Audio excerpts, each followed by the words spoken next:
Encounter with beauty. The rain had begun to fall in gentle waves, the kind that left the world glistening but did little to quench the thirst of the parched earth.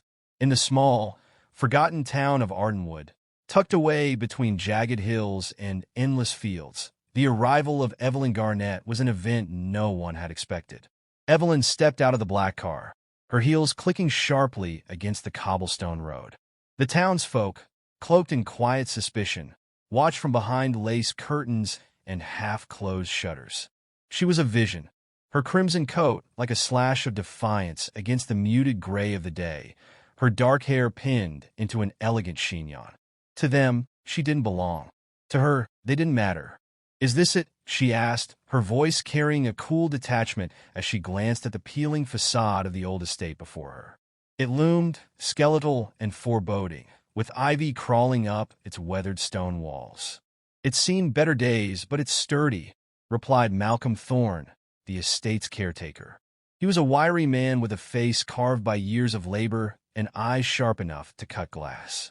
He regarded Evelyn with a mixture of wariness and curiosity. Evelyn's lips curved into a faint smile, one that failed to reach her eyes. "I'll take it." The news spread quickly. By sundown, everyone knew the Garnett heiress had returned to claim her ancestral home. But Evelyn wasn't here for nostalgia or the quaint charm of Ardenwood. She was here for one reason: to escape. The first night in the house was eerily quiet. Evelyn roamed its empty halls, her fingers brushing against faded wallpaper and tarnished brass fixtures. She imagined the ghosts of her ancestors whispering their disapproval. She didn't care. What she cared about was the room at the top of the stairs, the one that had been locked when she arrived. Malcolm had said it was storage, but Evelyn felt something stir deep within her when she passed it. A sense of unease, yes, but also a pull like the house itself was calling her. By the second week, she couldn't resist. Armed with a crowbar and determination, she forced the door open. The air inside was heavy, stale with the scent of forgotten memories.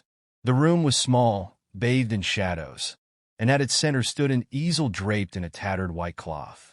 Evelyn approached it slowly, her heart pounding in her chest. When she pulled the cloth away, the painting beneath took her breath.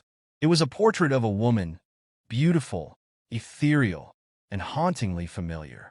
The subject's emerald green eyes seemed to follow her, and her smile was enigmatic, as if she held a secret no one could unravel.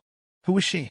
Evelyn searched the room for clues, but found nothing except a name scrawled in faded ink on the back of the canvas: Marguerite.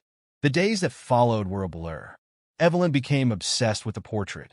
She spent hours staring at it, convinced the woman in the painting was trying to tell her something. At night, she dreamed of Marguerite, walking through the halls of the estate, her laughter echoing like a melody lost to time. One evening, Malcolm found her in the room, her hands trembling as she traced the lines of the portrait. "You shouldn't linger here," he said, his voice low and urgent. Evelyn turned to him, her expression defiant. Who was she? Malcolm hesitated. Marguerite was someone your family didn't talk about. They said she brought ruin to this house. Ruin? Evelyn pressed. She was a muse, or so they claimed. Men would come from miles around to see her beauty, but they never left whole. Something about her changed them, broke them. He paused, his gaze fixed on the floor. And then one day, she vanished. Evelyn's pulse quickened. Vanish? They said the house consumed her, that she became part of it. The words lingered in the air like a warning, but Evelyn couldn't shake the pull Marguerite had on her. She began painting again, something she hadn't done in years. At first, her strokes were hesitant, but soon, they became feverish. Each canvas she completed was another fragment of Marguerite's story. A hand reaching, a shadow lurking, a pair of green eyes glowing in the dark. One night, Evelyn woke to the sound of soft laughter. She bolted upright, her breath catching as she saw a figure standing at the foot of her bed. It was Marguerite, her emerald eyes alive, her smile as captivating as it was chilling. "Why are you here?" Evelyn whispered, her voice barely audible. Marguerite leaned closer, her presence cold yet intoxicating. "Because you called me," she said, her voice like a song that echoed deep in Evelyn's soul. And just like that, she was gone, leaving Evelyn alone in the dark, trembling and unable to tell if she had just encountered a dream or the start of something far more sinister. Exploration. Understanding human reproduction. Dr. Elena Vargas adjusted her glasses, her gaze steady on the flickering hologram projected at the center of the dimly lit research station. The station, tucked beneath the jagged peaks of Europa's ice caps, was a hub of discovery, staffed by scientists from every corner of the solar system. Elena's team, a mix of biologists, anthropologists, and geneticists, was tasked with unraveling a mystery that had stumped humanity for centuries. Human reproduction, natural, unassisted by technology, had become an anomaly. Somewhere in humanity's rapid expansion across planets and moons, the biological rhythms of birth had faltered. Fertility rates had plummeted, and artificial gestation chambers became the norm. But deep in Earth's history lay the answer to humanity's future, the natural process that once ensured survival. Across the table, Idris Makana, a Kenyan anthropologist with a knack for storytelling, leaned back, crossing his arms. "So," he said, his voice measured yet tinged with curiosity, "we've got fragments of ancient texts, simulations of prehistoric Earth environments, and DNA records from a time before Mars colonization. But the question remains, what went wrong?" Elena sighed, rubbing her temples. "The simulations suggest environmental factors played a part, but it's more than that.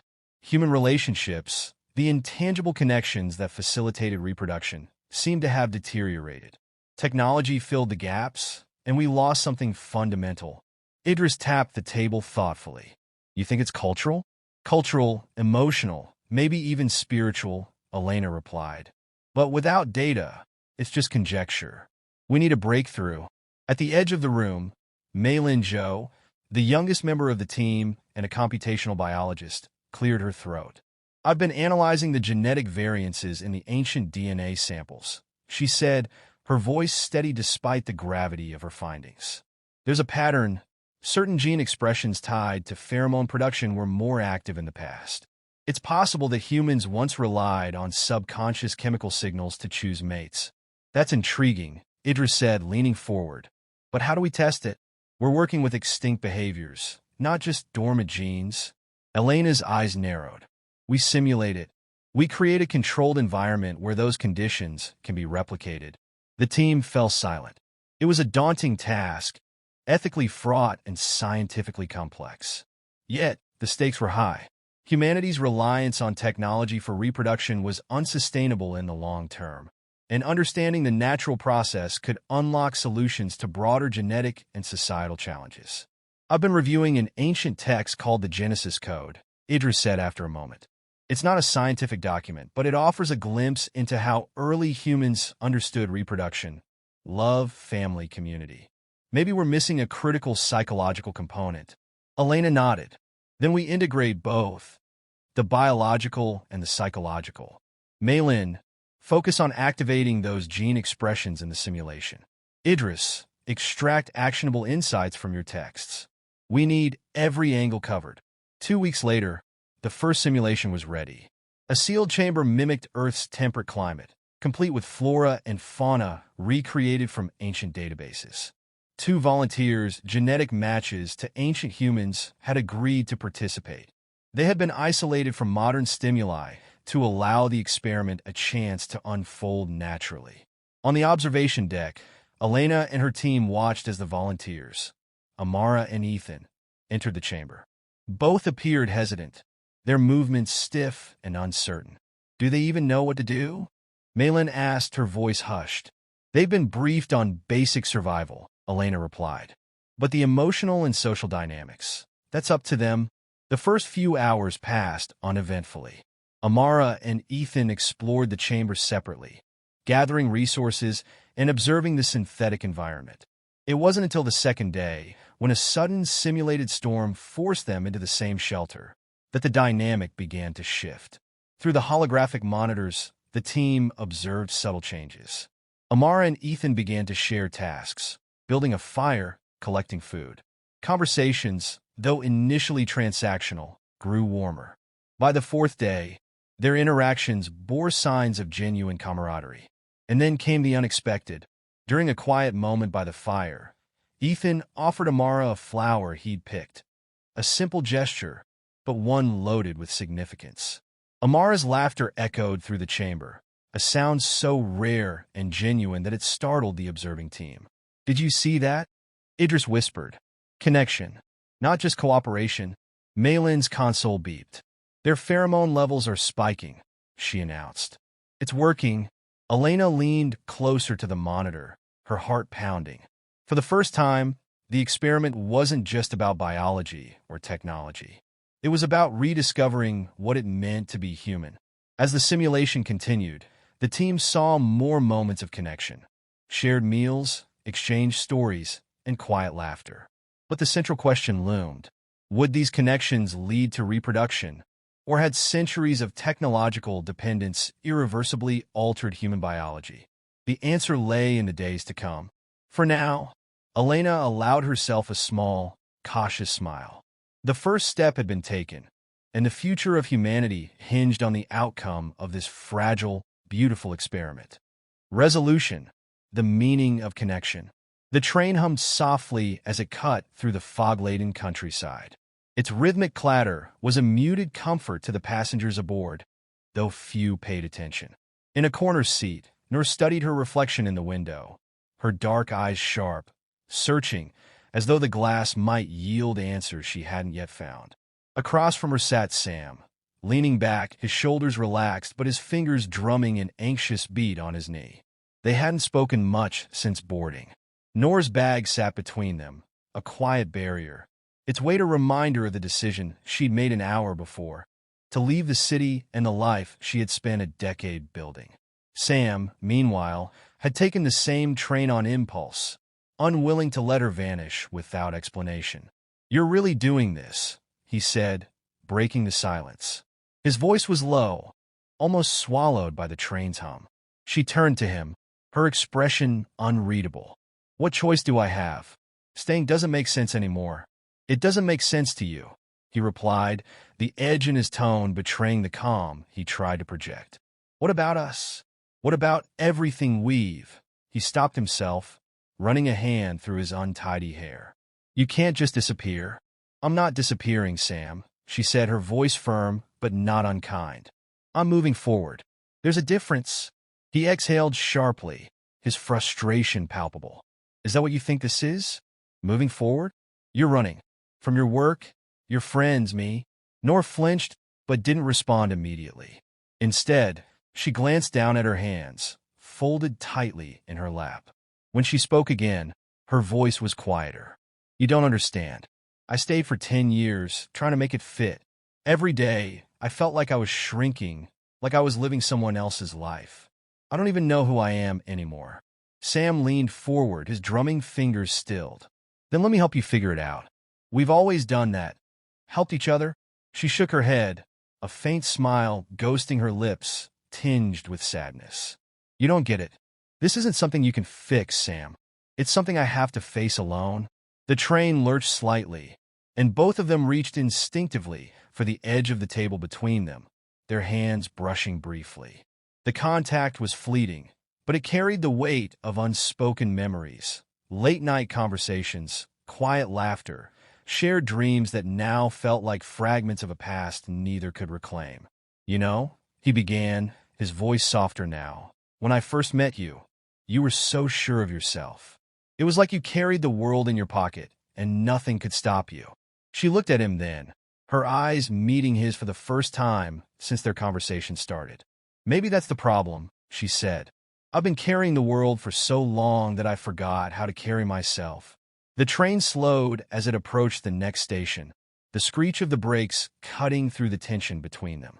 Outside, a few passengers waited on the platform, their faces obscured by the thick morning mist. Noor glanced at the station sign, but didn't read it. Her destination wasn't about where she was going. It was about what she was leaving behind. Sam followed her gaze, his jaw tightening. "And what if you don't find what you're looking for out there? What then?" She reached for her bag, her movements deliberate. "Then I'll keep searching," she said. "But at least I'll know I tried." He watched as she stood, her silhouette framed by the gray light filtering through the window. There was a finality in her posture, a quiet strength that he both admired and resented. As the train came to a stop, she hesitated, glancing back at him. "Thank you, Sam, for everything." Her voice wavered, but only slightly. Before he could respond, she turned and stepped into the aisle, disappearing through the door into the fog-drenched platform. Sam remained in his seat, staring at the empty space where she had been. The train began to move again, carrying him away from the station, from her. Yet, as he looked out the window, watching her figure blur into the mist, he realized something.